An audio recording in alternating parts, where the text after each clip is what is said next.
The night bled over the city like ink on wet paper.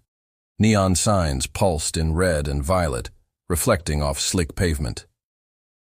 Two lovers walked through the glow, Amelia and Ethan, fingers intertwined, whispering promises they didn't mean to keep. They met 6 months ago at a late-night cafe, a quiet corner and a candle between them. Amelia with raven hair and a smile just a bit too sharp.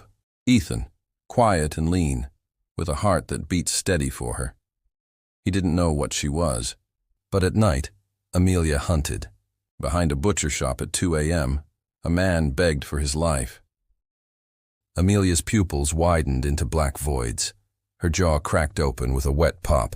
Rows of serrated teeth sprouted from bloody gums. Her nails lengthened into claws.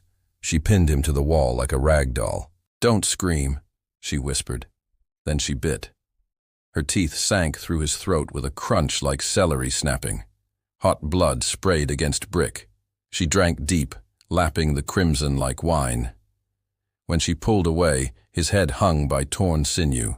She ripped out his heart and devoured it while it still twitched. By sunrise, she'd wipe away the blood and smile sweetly for Ethan.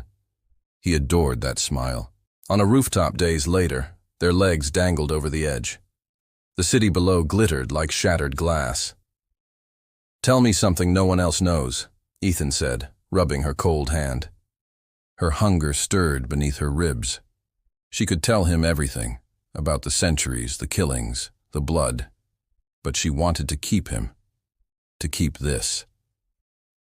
"I've never loved anyone like I love you," she whispered instead. He kissed her, warm and fragile. She almost bit him right then. A week later, Ethan followed her. She glided through alleys like smoke, then cornered a woman in an abandoned warehouse.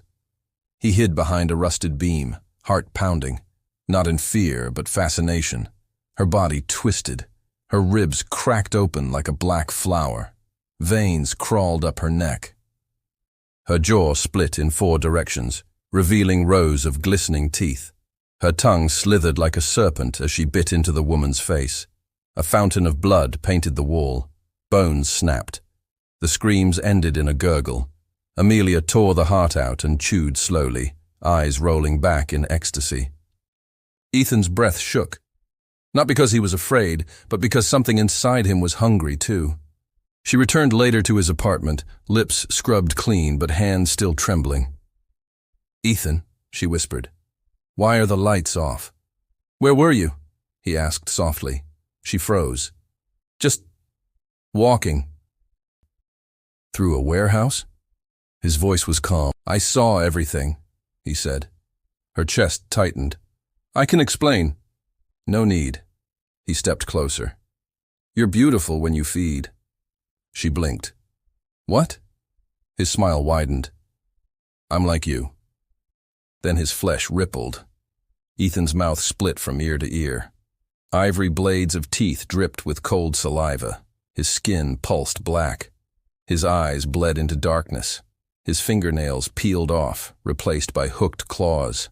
A growl rumbled deep in his chest. "Ethan," she whispered, not in fear but awe. He leaned forward, voice distorted. "Not human." She touched him, and for a moment, 2 predators stood in the dark, breathing as one. They kissed, tongues sharp as knives, blood smearing between their teeth. They hunted together after that. Lovers in the night, turning the city into a feast. Couples lured from bars, lone strangers in alleys. Amelia slit throats like ribbons. Ethan cracked skulls like eggs. They laughed in the blood. The news called them the butcher lovers. But hunger doesn't share. On the 13th night, they returned to that same warehouse. The bloodstains were still there. The air stank of old iron. Amelia licked crimson from her finger after finishing off their latest victim. Her smile was wicked. Ethan stared at her, at the curve of her neck, the way her blood shone, and knew he wanted more. He wanted all of her. "Amelia," he whispered. He lunged. His claws ripped into her side. Black blood splattered the concrete. Her scream ripped the air as he slammed her against steel. Bones cracked like glass. "Ethan!" she shrieked, slashing back. Her claws tore half his face open, exposing slick bone. Blood streamed down his neck.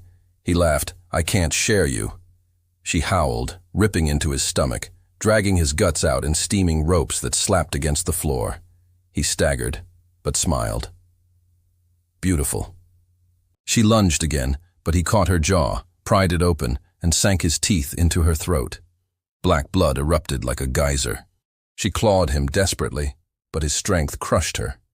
His teeth chewed through flesh and veins, tearing out her throat with a wet rip.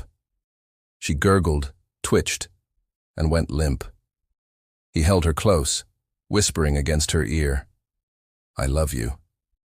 Then he split her open like ripe fruit.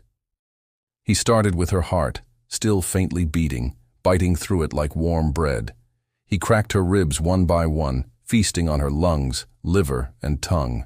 Her black blood coated the floor like oil, the air filled with the scent of iron and rot.